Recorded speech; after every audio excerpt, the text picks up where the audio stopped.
১৬৭৯ সালের ২রা এপ্রিল মুঘল সম্রাট আওরঙ্গজেব ভারতবর্ষের হিন্দুদের উপর পুনরায় জিজিয়া কর আরোপ করেন।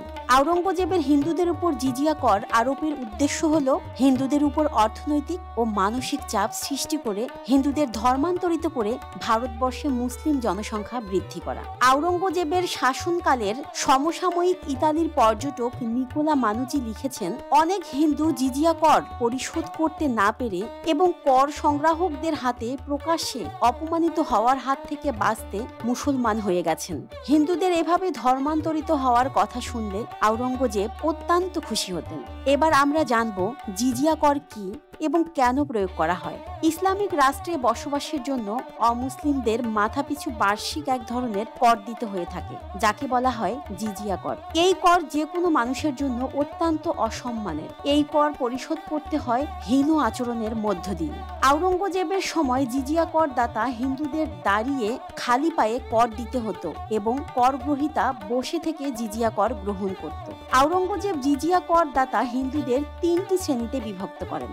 যাদের বার্ষিক আয় ২৫০০ টাকার বেশি তারা ধনী, যাদের বার্ষিক আয় ৫২ টাকা থেকে ২৫০০ টাকা তারা মধ্যবিত্ত, যাদের বার্ষিক আয় ৫২ টাকার কম তারা গরিব। এই ৩ শ্রেণীর মধ্যে ধনীদের জিজিয়া কর ১৩ টাকা, মধ্যবিত্তদের বার্ষিক জিজিয়া কর ছিল ৬ টাকা, গরিবদের বার্ষিক কর ছিল ৩ টাকা। অর্থাৎ গরিব হিন্দুদের জিজিয়া করের পরিমাণ তাদের বার্ষিক আয়ের ৬%। মধ্যবিত্ত ও ধনী হিন্দুদের থেকে ২.৫% কম বার্ষিক জিজিয়া কর আদায় করা হতো। সুতরাং জিজিয়া কর সবচেয়ে বেশি আঘাত করল গরিব হিন্দুদের। আওরঙ্গজেব জানতেন দরিদ্র হিন্দুদের সংখ্যাই সমাজে বেশি, তাই তিনি গরিবদের উপর বেশি করে কর চাপিয়ে দিয়েছিলেন, যেন জিজিয়া কর থেকে বাঁচার জন্য এরা ধর্মান্তরিত হয়ে মুসলমান হয়ে যায়। কারণ মুসলমান হয়ে গেলে তো জিজিয়া কর দেওয়ার প্রয়োজন হবে না। জিজিয়া কর থেকে বাঁচতে দরিদ্র হিন্দুরা দলে দলে ধর্মান্তরিত হয়ে মুসলমান হয়ে যাচ্ছিল।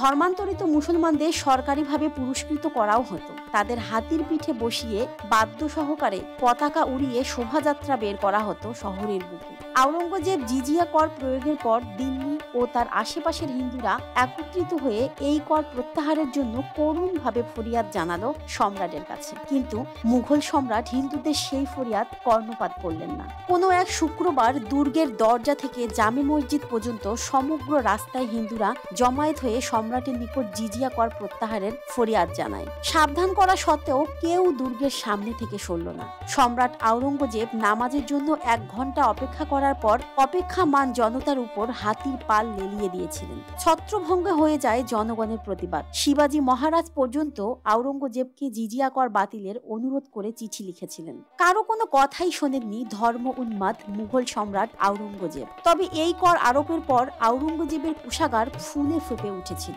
এক গুজরাট প্রদেশেই বার্ষিক ৫ লাখ টাকা জিজিয়া কর আদায় হয়। হিন্দুদের থেকে আদায় করা কর দিয়ে তা হিন্দুদের বিরুদ্ধেই ব্যবহার করত আওরঙ্গজেব। উত্তর ভারতের হিন্দু রাজ্যগুলির উপর জিহাদ করতেন তিনি। আওরঙ্গজেব তার জীবনের শেষ ২৬ বছর কাটিয়েছিলেন দক্ষিণ ভারতে শুধুমাত্র যুদ্ধ বিগ্রহের মধ্যে। জীবনের শেষ দিন পর্যন্ত তিনি শান্তিতে কাটাতে পারেননি। তার এসব যুদ্ধ বিগ্রহের খরচ চালাতো দরিদ্র হিন্দুদের জিজিয়া কর। ভাবতে অবাক লাগে, আওরঙ্গজেবের নির্যাতন সইতে না পেরে ভারতের ৭০% মুসলিম আওরঙ্গজেবের ৪৯ বছরের শাসনকালে হিন্দু থেকে ধর্মান্তরিত হয়েছিল।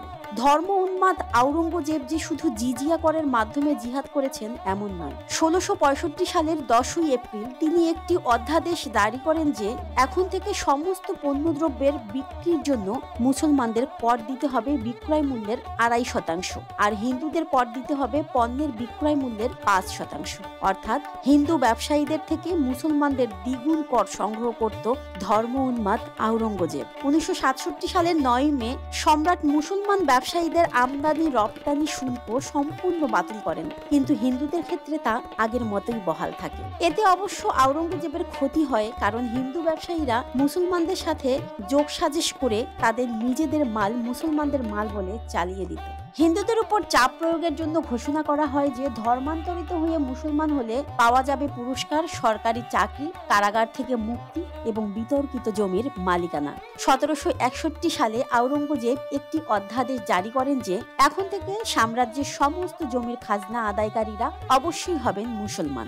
সমস্ত সুবাদার এবং তালুকদারদের আদেশ করা হয় যে তারা যেন তাদের সমস্ত কেরানি এবং হিসাবরক্ষকদের বরখাস্ত করে সেই পদে মুসলমানদের নিয়োগ দেয়া হয়। হিন্দুদেরকে তাদের পদ থেকে বহিষ্কার করার পর মুঘল সাম্রাজ্যের প্রশাসনিক কাঠামো অচল এবং দুর্বল হয়ে পড়ে। তাই পরে সম্রাট আবার আদেশ জারি করেন যে পেশকারদের অর্ধেক হবে হিন্দু আর অর্ধেক হবে মুসলমান। 1695 সালের মার্চে আওরঙ্গজেব আদেশ করেন একমাত্র রাজপুত ছাড়া বাকি সব হিন্দু পালকি, হাতি ও ঘোড়ায় চড়তে পারবে না। রাজপুত ব্যতীত অন্য সকল হিন্দুদের যে কোনো প্রকার অস্ত্র বহন নিষিদ্ধ করা হয়। বছরের নির্দিষ্ট কিছু দিনে হিন্দুরা তাদের পবিত্র ধর্মীয় স্থানগুলিতে মেলা বসাতো ভারত জুড়ে। বিপুল সংখ্যক নারী, পুরুষ এবং শিশুরা সেই মেলায় সমাবেত হতেন। 1668 সালে আওরঙ্গজেব এই ধরনের সমস্ত মেলা নিষিদ্ধ করেন। হিন্দুদের ধর্মীয় উৎসব যেমন দীপাবলি, বসন্ত উৎসব বা হোলির মতো উৎসব পালনের ক্ষেত্রে নিয়ন্ত্রণ আরোপ করেন ধর্ম উন্মাদ আওরঙ্গজেব। হিন্দুদের হেয় করাকে আওরঙ্গজেব পবিত্র কাজ মনে করতেন। 1687 সালে তিনি কঠোর শরিয়া আইন বলবৎ করেন। হিন্দুদের নাচ গান করাকেও নিয়ন্ত্রণ করেন তিনি। অমুসলিম মেয়েদেরকেও পর্দা করা বাধ্যতামূলক করেন আওরঙ্গজেব। আওরঙ্গজেবের মতো এত মন্দির কোনো ভারত আক্রমণকারী ভাঙেনি। 1644 সালে গুজরাটের সুবাদার থাকাকালীন সময়ে আওরঙ্গজেব আহমেদাবাদের সাম্প্রতিক নির্মিত একটা মন্দিরে গরু জবাই করে মন্দিরটি অপবিত্র করেন। তারপরে মন্দিরটি মসজিদে রূপান্তরিত করেন। 1669 সালের 9 এপ্রিল হিন্দুদের সমস্ত বিদ্যালয় আর মন্দির ধ্বংসের একটা সাধারণ আদেশ জারি করেন আওরঙ্গজেব। তারপর তার বিধ্বংসী হাত অগ্রসর হলো বিখ্যাত তীর্থক্ষেত্রের দিকে, যেগুলি হিন্দুরা শ্রদ্ধার চোখে দেখে, যেমন সোমনাথের দ্বিতীয় মন্দির, বেনারসের বিশ্বনাথ মন্দির, মথুরার কেশব রায় মন্দির। সম্রাট আওরঙ্গজেবের ধর্মীয় গোড়ামি বিশেষ শিকারে পরিণত হলো পবিত্র শহর মথুরা। তিনি আব্দুল নবী নামের এক জঘন্য ধর্ম উন্মাদকে মথুরার ফৌজদার হিসেবে নিয়োগ দিলেন, শুধুমাত্র হিন্দুদের দমন করতে। 1670 সালে তিনি মথুরার কেশব রায় মন্দির ভেঙে ফেলেন। পবিত্র শহর মথুরার নাম পরিবর্তন করে রাখেন ইসলামাবাদ। 1674 সালে গুজরাটের হিন্দুদের সমস্ত জমি আওরঙ্গজেব বাজেয়াপ্ত করেন ধর্মীয় অনুদান বা ওয়াজিফা হিসেবে। 1680 সালের জুন মাসে বিশ্বস্ত রাজ্য জয়পুরের রাজধানী অম্বরের সমস্ত মন্দির ভেঙে ফেলেন আওরঙ্গজেব। হিন্দুদের উপর এত নির্যাতন করার পরও আওরঙ্গজেব হিন্দু ধর্মকে মুছে ফেলতে পারেননি, বরং ক্ষমতার অহংকারে ভারতের রাজশক্তি, রাজপুত, মারাঠা ও শিখদের খেপিয়ে তোলেন আওরঙ্গজেব। এর ফলে তিনি মারা যাওয়ার পর মুঘল সাম্রাজ্য তাসের ঘরের মতো ভেঙে পড়ে। আজকের মতো এখানেই শেষ। সাথে থাকার জন্য ধন্যবাদ সবাইকে।